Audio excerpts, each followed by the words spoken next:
یو عجیب وصیت محمد رسول الله کړی دی، تاسو ټول په عمل کوئ صلی الله علیه وسلم. نبی صلی الله علیه وسلم صحابي ویلي و اتق الله حيثما كنت، چې بکم چې کې وی د الله نه یریګا، سفر کې وی د الله نه یریګا، په حضر کې وی د الله نه یریګا، یوازې وی د الله نه یریګا، ملګرو سره وی د الله نه یریګا، د عزت په باره کې د الله نه یریګا، د مال په باره کې د الله نه یریګا. دا عجیب وصیت. او ورپسې کړه دې بدی پسې الحسنه نیکی تمحها غدا، چې دا بدی د نیکی برچې شي بدی بده منځوي شي.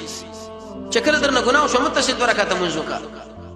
او خالق الناس بخلق حسن، محمد رسول الله فرمایي د خلکو سره ښه اخلاق کار کا، ښه اخلاق سمانه.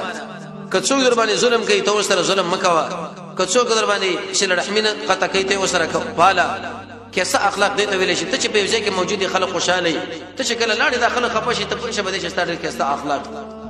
دا اوس په انسان کې کله راځي.